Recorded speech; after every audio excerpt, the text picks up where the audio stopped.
I took the overnight ferry from the south of France in Nice and sailed to the north of Sardinia, where my good friend George had already flown out, and we agreed to meet at the ferry port to start an epic road trip across Italy. How to survive in Sardinia. It's great to be back on the road again with the added bonus of having company. It's a relief to get off those busy highway roads, and now we're in the true backcountry lanes of Sardinia.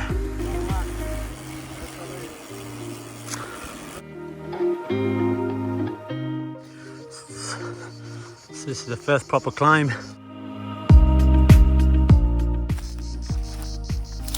See, in Sardinia, nature truly provides. You have prickly pears, now you have berries, you have melons,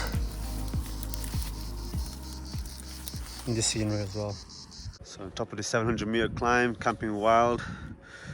I just camped to my tent the regular way, and George decides to camp Crocodile Dundee style. So I'm packed up.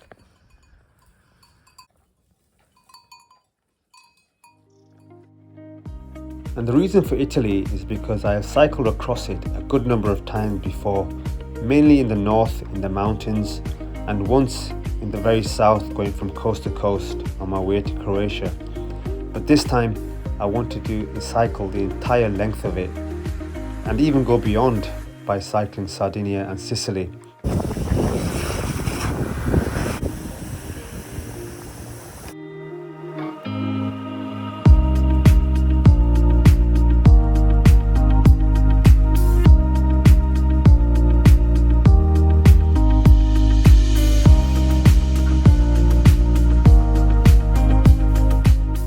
I always tend to struggle in the heat, and this particular day was quite a hot one. And as we were climbing into the mountains, we stopped in a small town called Dogali to take some rest under the shade, and we just happened to stumble across this horse riding festival.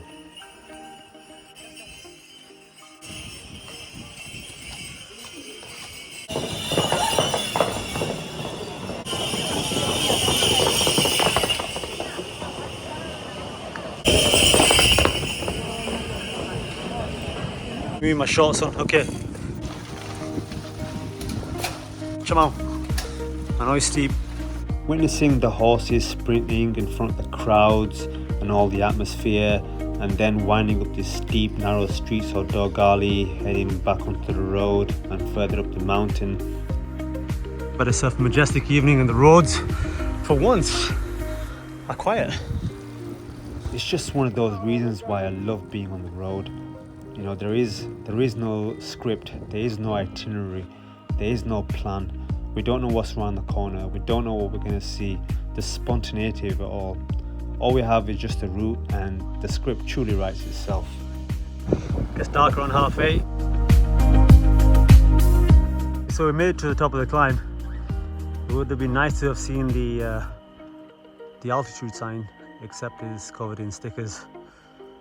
But according to the Garmin anyway, it is 993 meters. It might have even been 1,000. Okay, so this is a video to appeal for any donations to buy George a tent. Obviously coming up, there's no flat ground, so luckily we found this platform beside his house that's apparently abandoned, right on top of the climb.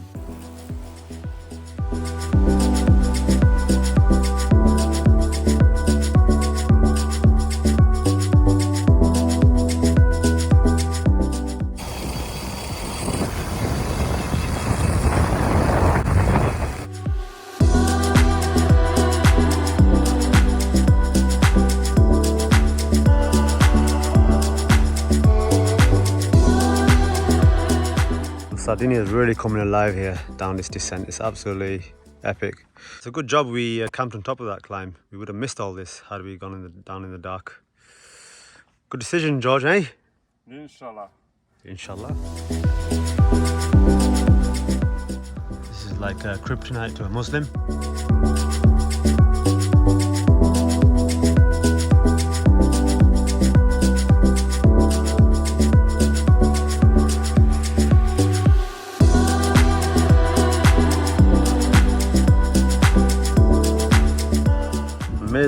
of the sea from 600 meters up.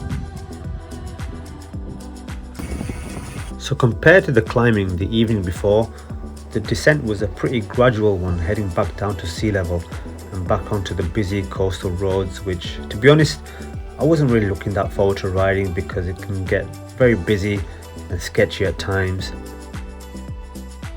And I guess you can say it feels like a literal come down from the high of the mountains, riding past these small picturesque sleepy towns, and obviously the epicness of the scenery that the mountains always bring.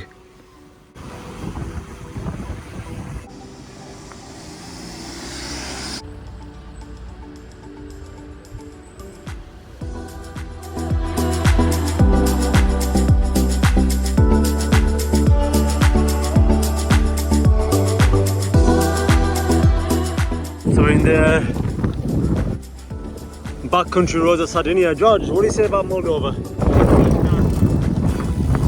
Okay. Apart from the cactus, it's almost the same. When it comes to wild camping in Western Europe, particularly small islands like Sardinia, it can be quite the challenge, because what you tend to find is that most of the land is either private or is closed off.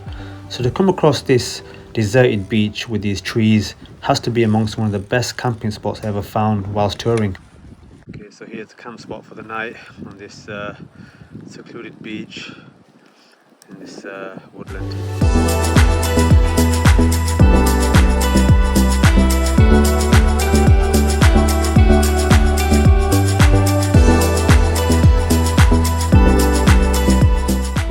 With the temperatures into the 40s, we found ourselves stopping frequently to cool off, whether that would be under the shade of trees or dazzling our t-shirts by water fountains. It was certainly having an effect on the distance we needed to cover, especially as we were only a day away from catching the ferry from the port of Cagliari, which would take us to Sicily. Here in Sardinia.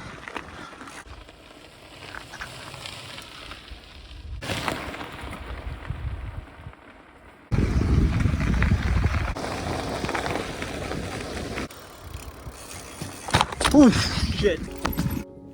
But it was also a welcome relief for the route to take us off the busy main roads and onto the more quiet back roads, even if it was a rougher and dustier ride due to the lesser well-maintained roads, and even delving into the versatility of our bikes by going off-road.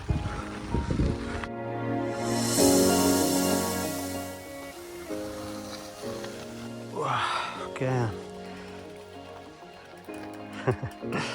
So we're on this off-road section here on the south of Sardinia, just traversing through these narrow technical trails, but it's amazing to get off those roads. Hey Georgie boy! Yeah.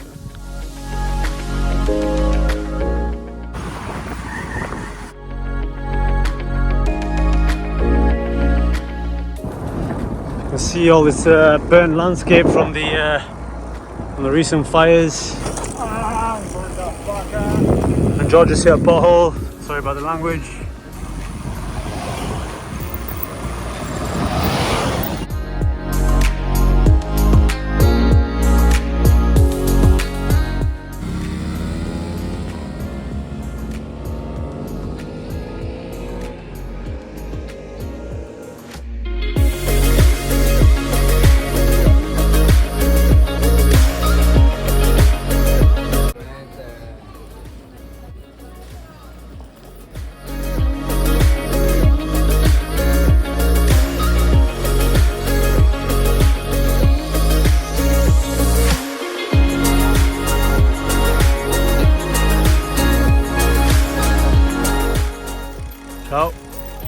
So this is a recurring problem for George. He has a tubeless wheel there that it's not quite sealing on the side wall. He has to pump it up about 3-4 times a day, so maybe 5, but it is what it is. Maybe 2? Okay.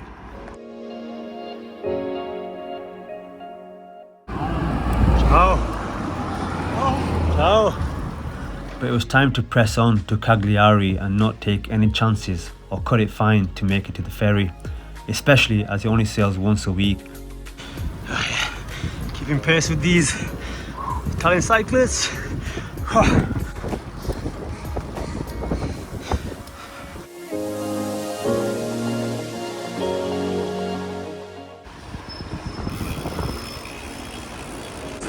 is the ferry to Sicily.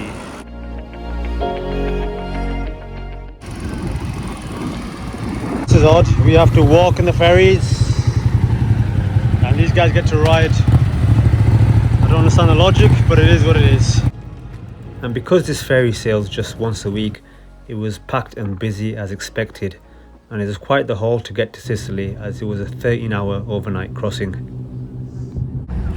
Palermo. Sicilia. Just got off the boat from Cagliari to Palermo. But when you see a sunrise like that, you've got to stop and appreciate it. Arriving in Palermo, the capital of Sicily, was a bit of a shock to the system, and not for a good reason. Shit. Palermo is a dump.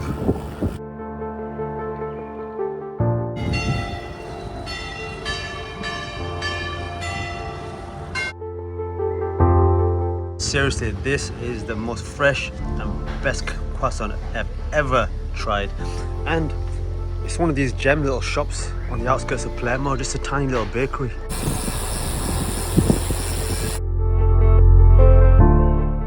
Busy, busy, busy roads.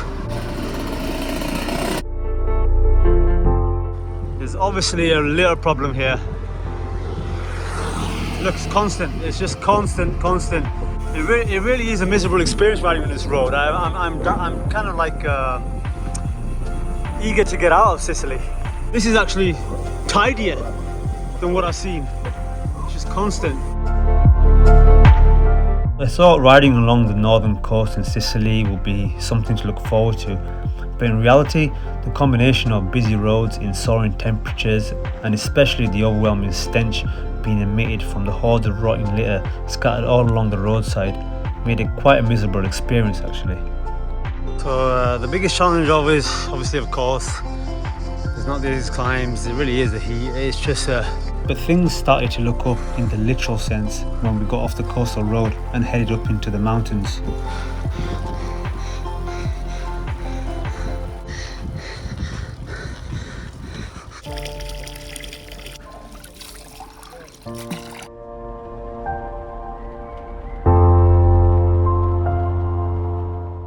Okay, so this is at the top of the 1600 plus meter climb. There's no name of a pass or altitude sign.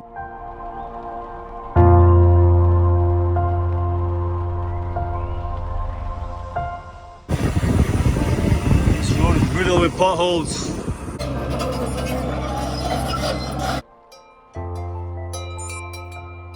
The litter and fly tipping problem also seems to have disappeared once heading inland. Shit. And unlike the unpleasant surprise that we saw in Palermo, this small medieval town perched in the Sicilian mountains called Petralia Sutana was spotless and a perfect place to have a break and refuel. So it's like straight blocks. Roberto Benini.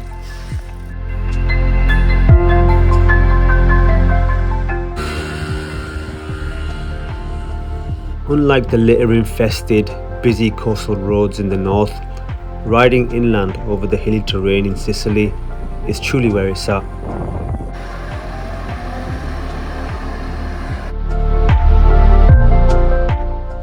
Sure, it can get a little hard sometimes with the long climbs and the heat, but where there is hills, you can be sure there is always scenery.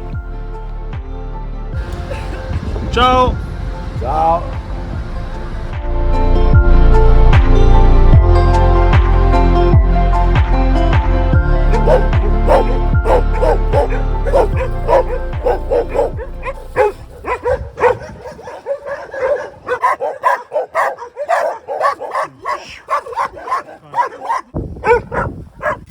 That was a nice afternoon spent with some dogs. They woke me up.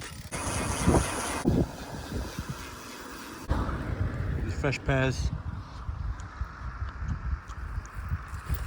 Luckily I'm travelling with a guy who's 7'5" and he got And when he extends his arm, it goes to about 15 foot, so he can really reach out for these lovely pears. Oh, the pears, 'cause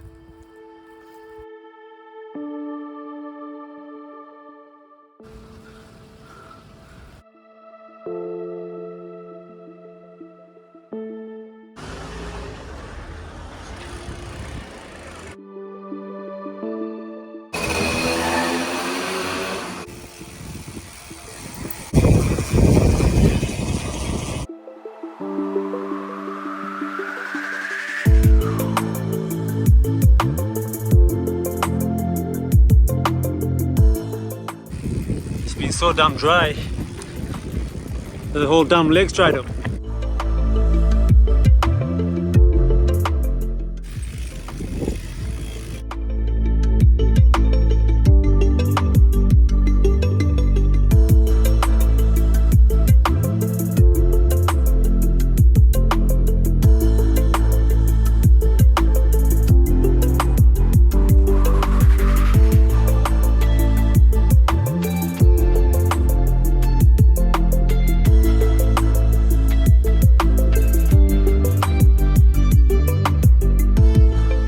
That's Mount Etna right there in front. A bit cloudy, but that it is.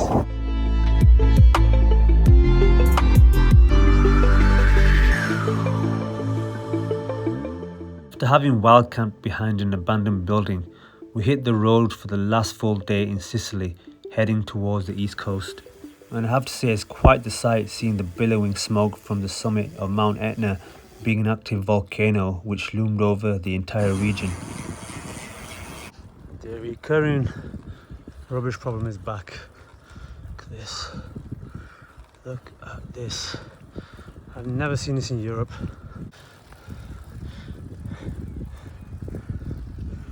If you can't ride it, then walk it. But you'll get there on your bike. Well done, my man.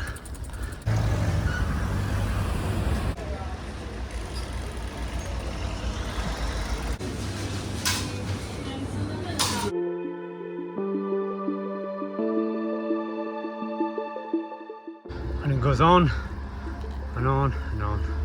Situated on the slopes of Etna, we passed this big town called Bronte, which is world famous for its rare pistachios, but unfortunately for us, I think we came at the wrong time of year to sample it.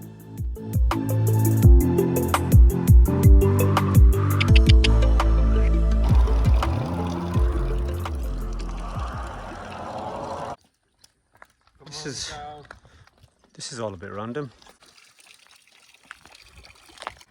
Now the little bambino has come for a drink as well. Come on, over here.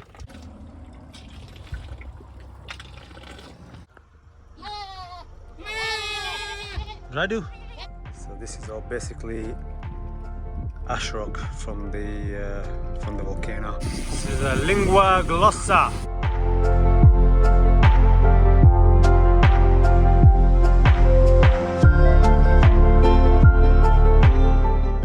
As we swooped down the final descent of Etna before touching the east coast in the Catania region, we were on the final stretch that would take us into Messina, from where we would catch the ferry taking us to the mainland. So we're on the east coast now of Sicilia. As we pedalled into the final evening in Sicily, there was no frantic rush or strict timekeeping to make the ferry the next day, as it's only a very short crossing. What a start Sardinia and Sicily had been, and now I was looking forward to the next chapter of cycling the mainland from south to north. So I'm here on the shores of Sicily. I'm looking across the water to the mainland Italy. As you can see the lights there, that's the mainland Italy. And if I just pan that way, you can see a lighthouse right at the end. You saw it flash there. That is the very bottom tip of Italy. Which is basically Italy's Land's End. And to think that I'm going to cycle the entire country until I get to Switzerland, it's just, wow, it's just quite a lot to comprehend. And to think that once I won't cycle the world, it's just quite a thought. But yeah, so